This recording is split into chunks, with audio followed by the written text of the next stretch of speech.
प्रिय विद्यार्थियों, आज का विषय है कवि सूर्यकांत त्रिपाठी निराला की रचना, जिसका शीर्षक है उत्साह। तो उत्साह एक आह्वान गीत है जिसमें कवि बादल को संबोधित कर रहे हैं।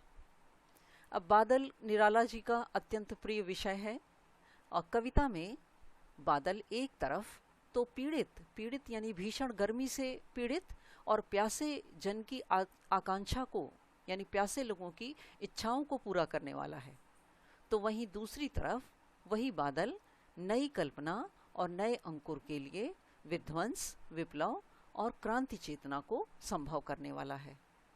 तो कवि बादल के क्रांतिकारी रूप का आह्वान कर रहे हैं। अब कवि जीवन को अत्यंत व्यापक और समग्र दृष्टि से देखते हैं, बहुत विशाल दृष्टि से देखते हैं। तो इस कविता में ललित कल्पना है, अत्यंत सुंदर कल्पना है और क्रांति चेतना दोनों है। तो इस कविता के माध्यम से कवि क्रांति जगाने की बात कर रहे हैं, क्रांति चेतना की बात कर रहे हैं। तो यह था कविता का संक्षिप्त परिचय। प्रस्तुत है कविता उत्साह।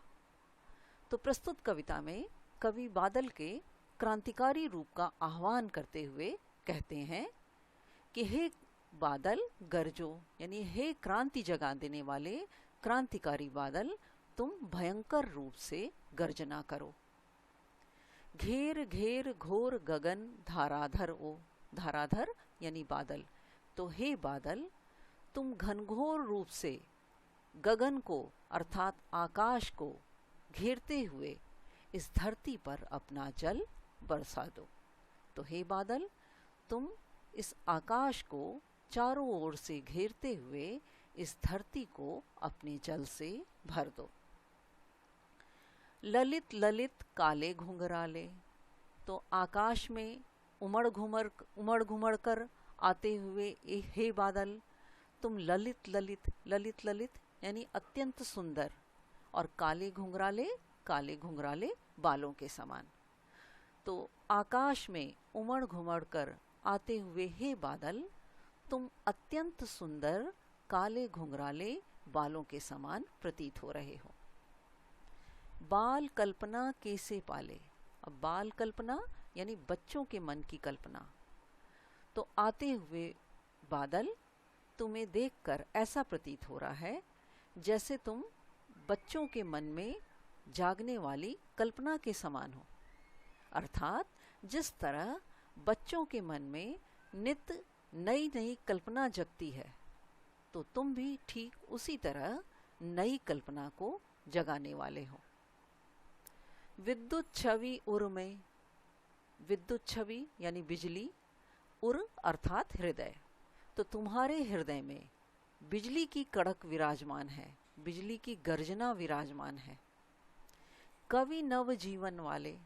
तुम नया जीवन देने वाले एक कवि की जो अपनी कविता के माध्यम से जिस तरह से नया जीवन देता है, अर्थात नई चेतना लाता है, तो तुम भी उसी तरह नया जीवन देने वाले हो। तो तुम्हारे हृदय में बिजली की गर्जना विराजमान है और तुम नया जीवन देने वाले कवि के समान हो।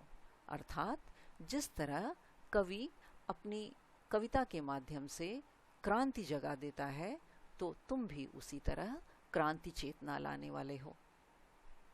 वज्र छिपा। वज्र यानी कठोरता।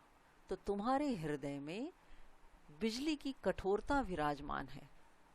और नूतन कविता यानी नई कविता।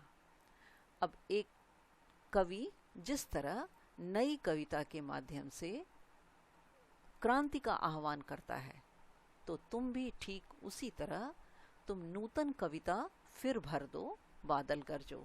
यानी कवि कह रहे हैं कि जिस तरह एक कवि अपनी नई कविता के माध्यम से क्रांति चेतना का आह्वान करता है, तो तुम भी उसी तरह लोगों के हृदय में नई क्रांति जगा दो, फिर भर दो, यानी नई क्रांति जगा दो। तो बादल गरजो यानी हे बादल, तुम भयंकर रूप से गर्जना करो और इस धरती को अपने जल से भर दो। विकल विकल उन्मन थे उन्मन, विश्व के निदाघ के सकल जन, निदाघ यानी भीषण गर्मी, सकल जन सभी लोग, विकल विकल अत्यंत व्याकुल, तथा उन्मन यानी अनमने। तो कवि कह रहे हैं कि विश्व के सभी लोग भीषण गर्मी के कारण अत्यंत व्याकुल थे और अनमने थे, बिना मन के अपना कार्य कर रहे थे। तो ऐसे कष्ट देने वाले भीषण गर्मी से पीड़ित हो जाने वाले समय में आए अज्ञात दिशा से अनंत के घन। तो ऐसे कष्टकारी समय में अनजानी दिशा से, अज्ञात दिशा एक अनजानी दिशा से तो आए हुए बादल, हे बादल तुम इतना अधिक आकाश में छा गए हो कि जिसका कोई अंत नहीं है। अनंत यानी जिसका कोई अंत नहीं है।